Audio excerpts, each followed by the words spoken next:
आमच्या न्यूजरूममध्ये होतं, पण सध्या मी न्यूजरूममध्ये जातो आमच्या त्याच सहकाऱ्यांकडे.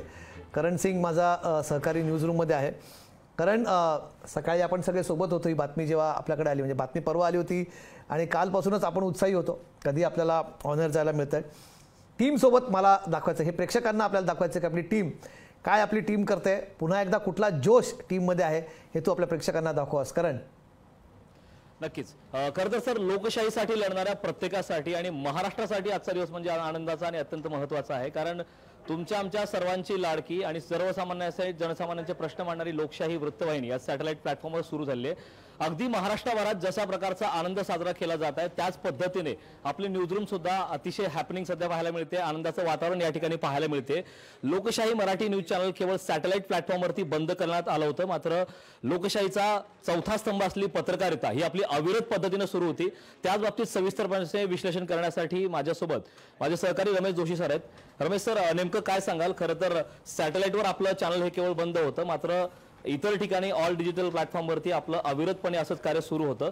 नेमका हा 19 दिवसांचा आपला कार्य कसा राहिला काय सांगाल? कारण आपला बातमीदारीचा वसा आपण टाकलेला नव्हता. ज्या दिवशी चॅनल ऑफेअर झालं होतं त्या क्षणापासून आपण पूर्ण क्षमतेनं आपण डिजिटल प्लॅटफॉर्म जो आहे यूट्यूबवर आपण कंटिन्यू होतो. सगळी बुलेटिन व्यवस्थित चालली होती प्रत्येक. आणि या काळात आम्ही एकही बातमी आम्ही हे कव्हर करायचं सोडलं नाही. तुम्हाला मनोज जरांगे पाटलांचं हे जे मराठा आरक्षणाचं आंदोलन आहे हे लोकशाही मराठीनं डिजिटल प्लॅटफॉर्मवरही सर्वात उत्कृष्टपणे कव्हर केलं. एवढंच नव्हे तर आमचे म्हणजे संपादक सर जे आहेत, कमलेश सर आहेत, कमलेश सर स्वतः ऑनफिल्ड उतरले होते. मराठी माध्यमातले पहिले संपादक होते की ज्यांनी मनोज जरांगे पाटलांबरोबरचा जो लढा होता, त्यांचा जो लढा होता तो फील्डवर जाऊन कव्हर केला होता. प्रत्येक बातमी आम्ही त्याच धाडसानं दिली, त्याच बाणेदारपणानं दिली. कोणत्याही बातमी आमच्या बातमीदारीशी आम्ही कॉम्प्रोमाइज केलं नाही.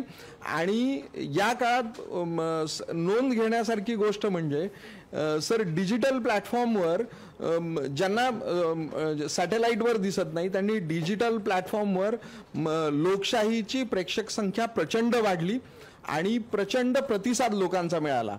म्हणजे हे एक जन आंदोलन आहे.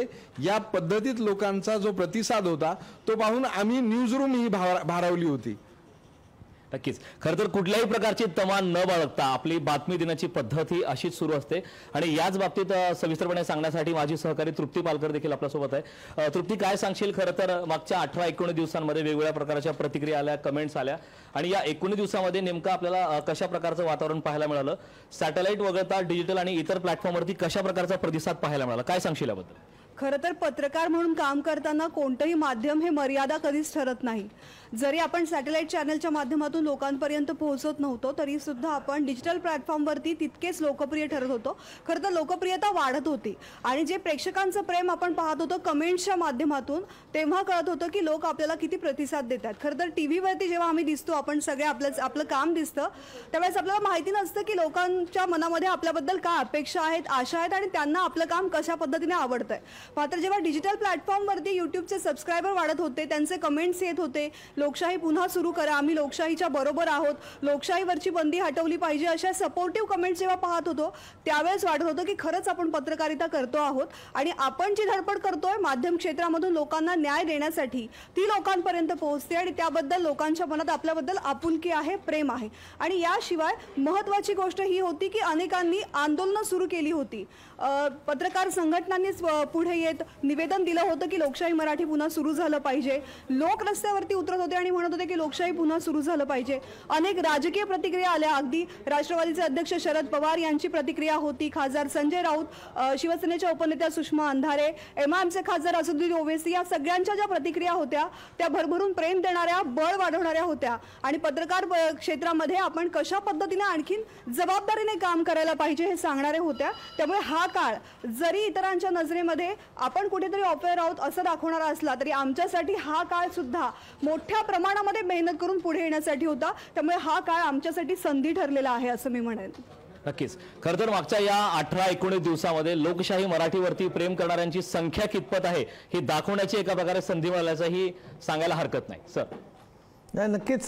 कारण खूप आपल्या टीमचा मला नेहमी अभिमान वाटतो. मला ज्यांच्या सोबत आपण ही लढाई लढतो, ह्या सगळ्या आपल्या तरुण मित्रांसोबत ही आपली लढाई सुरू असते आणि तेच आमच्या लोकशाहीचे, या देशाच्या लोकशाहीचे, आमच्या तर लोकशाही वाहिनीचे आहेतच, पण या देशाच्या लोकशाहीचे ते शिलेदार आहेत. खूप धन्यवाद करण, आणि तुम्ही सगळे असेच ठामपणे काम करत राहा, कारण तुमच्याकडनं अनेकांना, या सगळ्या आपल्या तरुणांकडून देशाला प्रचंड आशा अपेक्षा आहेत.